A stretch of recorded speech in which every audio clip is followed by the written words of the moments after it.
All right, let's jump right in. We're going to talk about something that sounds like it's straight out of a sci-fi movie, but it's not.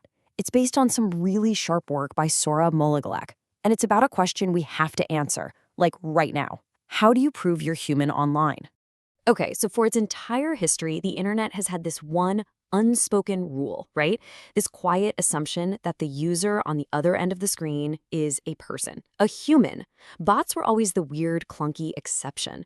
Well, that whole idea is completely falling apart. And this flips everything on its head. I mean, think about it. We've spent years trying to build better bot detectors, but the game has totally changed. It's not about how do we spot the fakes anymore. The real question, the one we're facing now, is how do the real people prove they're real? So why is this happening now? Why are all our old tricks failing? Let's dig in. And yeah, it's a pretty scary list when you look at it. CAPTCHAs, those click on all the traffic lights things. AI can solve them faster than we can. All those clever systems that track how you move your mouse or type, fooled. Even those little blue check marks, they're kind of losing their meaning. And here's the kicker. It's not that our defenses got weak. It's that the machines got insanely good at pretending to be us. Now, what's so tricky about this is that there is no silver bullet. You can't just build a perfect human detector. Because any system you try to create immediately smacks into what Sourav Malik calls the impossible triangle. So, if you were building the dream system, right, you'd want 4 things. It would have to be perfectly reliable, no mistakes, totally private, nobody knows who you are, infinitely scalable, works for everyone on Earth, and neutral, not controlled by one single company or government. Sounds great, huh? The problem is, you can't have all 4. It's literally impossible. And this is the heart of the problem. If you crank up the reliability dial to 100%, what do you get? You get a surveillance system. It has to watch everything to be sure. But if you crank up the privacy dial, well, it becomes super easy to fake. You're always giving up one thing to get another. It's a constant balancing act. Okay, so if no single approach works perfectly, what's the answer? You need a hybrid, something that cleverly balances those trade-offs. And that brings us to this really interesting concept, a framework called the Federated Human Attestation Protocol, or FHAP for short. So, FHAP attacks this problem with a really smart 3-layered approach. Each layer solves a specific piece of the puzzle, kind of building a bridge from the real world to the digital one. Okay, layer 1. It all starts with one single high-trust moment in the real world. Just once. Picture this. You're starting a new job. You go into the office, they verify your ID in person, maybe take a fingerprint. Boom. That one-time event creates a super secure cryptographic key that gets locked inside your phone or your laptop. That's it. That's your root of trust. Now, this is the magic part, layer 2. Once you have that key on your device, you never have to show your ID again online. Your device can generate something called a zero-knowledge proof. It's like, imagine you have a key to a secret club. A zero-knowledge proof lets you prove to the bouncer that you have the key without ever showing them the key. So you can prove you're a verified human without revealing your name, your age, anything. All a website sees is a simple, yep, this one's human.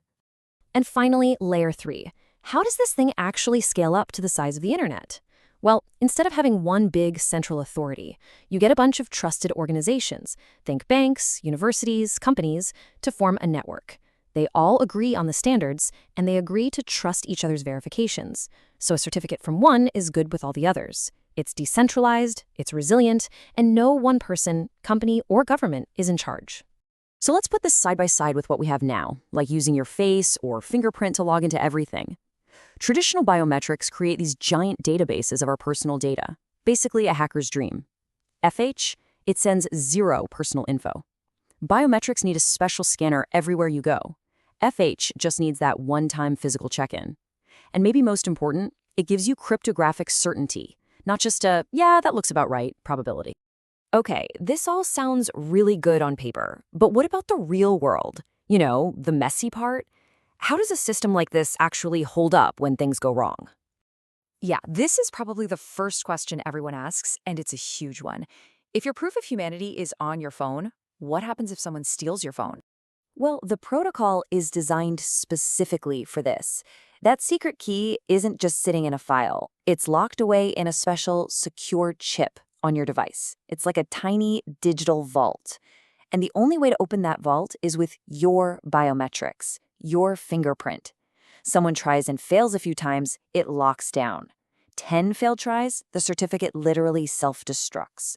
So to a thief, your phone is just a brick. It's useless. And this isn't just some vague idea either. There's a really clear, practical roadmap for how this could be rolled out.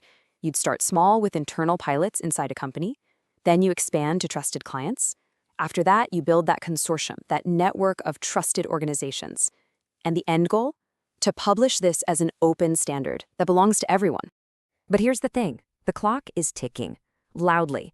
The analysis here suggests we've got maybe a 24-month window to get an open, collaborative protocol like this off the ground. Because if we don't, you can bet a major tech giant is going to build their own version, lock it down, and end up controlling the gateway to being human online. Okay, let's pull the camera back for a second, because this is so much bigger than just stopping spam bots or fake reviews. If we get this wrong, the consequences are just massive. They hit the very foundation of how our society works. Just think about it. If you can't reliably tell who's a person and who's an AI, what happens? How do you have a trustworthy election online? What stops 1,000 AIs from manipulating the stock market? What does your online reputation even mean? How do you give legal consent to anything? All of these pillars of our digital world are built on that one single assumption, that you're dealing with another human. And this quote from Sourav Malik's work just nails it. This isn't just a technology problem we're trying to solve. This is a civilizational problem. We're talking about preserving the very idea of what a biological person is in our legal and social systems. And that leaves us with this one giant final thought to chew on. The second we try to write a rule, a piece of code that says this is human, we're forced to formally define what that means. In a world where intelligence isn't just a human thing anymore, what does it actually mean to be a person? That's the question we are now, for the first time in history, being forced to answer.